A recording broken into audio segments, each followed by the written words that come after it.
All right, let's talk about possibly bringing Carson Wentz to Detroit. Appreciate everybody for checking in. Check out Detroit Lions Talk playlist for more videos like this. And also, the Lions passing up on Jalen Hurts. I was wrong about Jalen Hurts so far.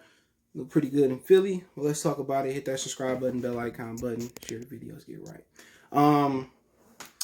With Carson Wentz, I'm going to tell you the issue with him. One is his injury prone.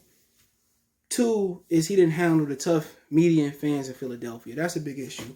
Philadelphia fans are like no other. There is not another media fan base like that in the NFL. They don't even that hard on the 76ers. I think Carson Wentz couldn't really handle the pressure of being an Eagles quarterback. Remember, McNabb handled that pressure for almost a decade, if not more than a decade. I can't remember how long he was there. And really, it was all about when McNabb was there, coming up short in the NFC Championship game. The Bucks or whoever. The issue with them was they did not give Donovan Mitchell a true number one receiver. In a lot of instances, he didn't have a number two receiver. You're talking about James Thrash, Todd Peterson, Chad Hall, the skier, or Snowballer, Freddie Mitchell's the people's champ. He didn't have that. He probably had a solid tight end, LJ, whatever his name was there, and Brian Westbrook was there, everything. He was a number one receiver, number one running back. And that was the issue there. Obviously, Philadelphia fans wasn't having it. They felt that James, Donovan Mitchell, and Andy Reid should have got over the hump. All right? And they had a good defense. Good defensive coordinator, Jim Johnson. He passed away a while ago. Rest in power to him. And it wasn't about the defense. It was about the offense never producing. McNabb knew what it was to face controversy. He grew up black in America. He went to Syracuse, wasn't a big football school. But Andy Reid, if you ask me if you want one person to draft a quarterback for me, it's going to be Andy Reid. McNabb. Andy Reid knows how to pick quarterbacks that fit what he wants, or he knows how to make his offense fit around quarterbacks, okay? And the issue there was just they couldn't get over the hump. They got T.O. to go over the hump, still lost to one of the greatest dynasties, if not the greatest dynasty in team sports history, New England Patriots. Remember that Super Bowl. T.O. was playing on one leg. Had T.O. been healthy and not crazy, they probably would have won that game. So, I don't think Carson Wentz is built Philly tough. I think he built Ford tough because in Detroit, the media doesn't like the Lions and the Lions don't like the media. But one thing you're not going to really get is them throwing rocks at a white quarterback. They didn't throw rocks at a black quarterback. So one thing that Wentz will have working for him in Detroit, will have working for him in Detroit is simply the expectations are lower than the lowest limbo. It's lower than the lowest limbo pole. You don't have any expectations. The fans, they walk with blind faith. They just think and then when it's not that year, the fans make up excuses on why it's not that year. So Carson Wentz will be enabled to tap into his best or greatest potential in Detroit because there's no expectations. Like Philly was starving for a championship. Detroit and the fans ain't really starving for a championship because if they were starving, they would have took the proper precautions to get new ownership, and that's not go down to Ford Field. They wouldn't have took that warehouse down there on 200 Brush Street. If the fans really cared about the Lions and really, was willing to ride and die for the Lions, it'd be no ownership. It'd be a better stadium, and it would have been a championship in Detroit, a Super Bowl in Detroit. We had championships a long time ago with the Fords. So to be honest, Carson Wentz's perfect place is Detroit. You know what I'm saying? And don't forget, they was going to draft injury-riddled Sam Bradford, but once he found out Detroit had the number one pick, Sam Bradford went back to school. So Carson Wentz, the atmosphere, the landscape is perfect for him.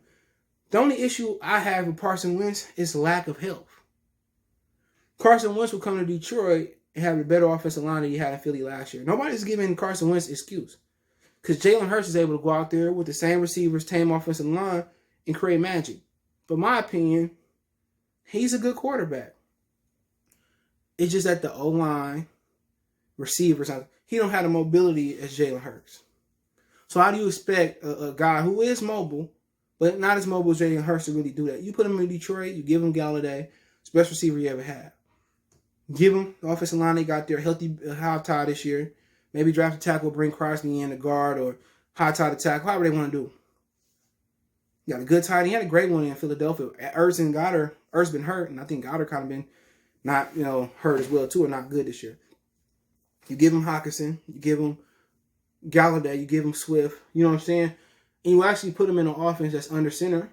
I wouldn't rule it out that the Lions would do that, but to me, Detroit is probably the perfect scenario for Carson Wentz. Perfect. My opinion, would I do it? No. I'm just saying it's a perfect scenario. So if you can't move up and get Trevor Lawrence, you can't move up and get a Trey Lance, you can't end up getting Zach Wilson, and Stafford do want to be traded to walk away, why not? Why wouldn't they do it? Especially if they just release Carson Wentz so they mutual and you don't have to take on that salary cap. But, you also think about them passing up on Jalen Hurts, just think about it. Jalen Hurts has already done more than Okuda done all year. So, just another issue. They can't identify drafting a quarterback early. You had potentially to get 3 number 1 picks.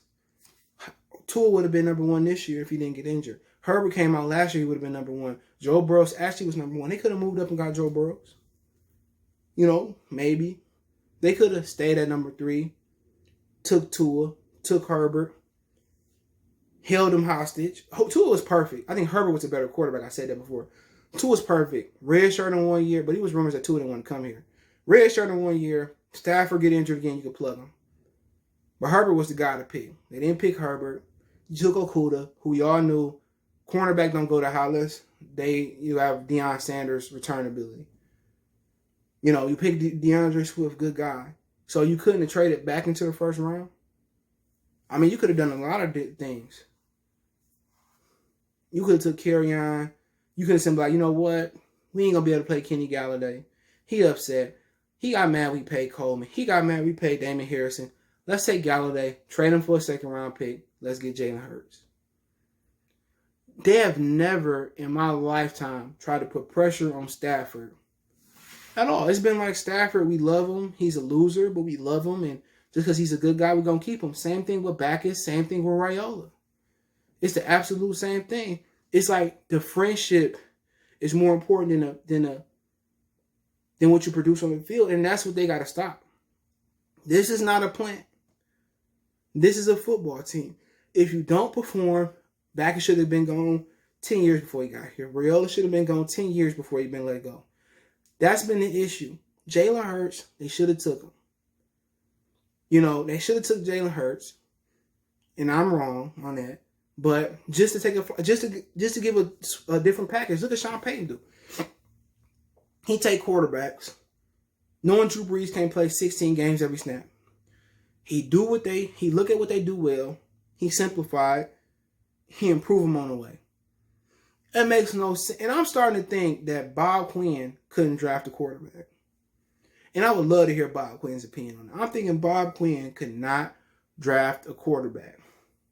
Because why would you want a new head coach but not a new quarterback? Why would you want a new capologist, and not a new quarterback?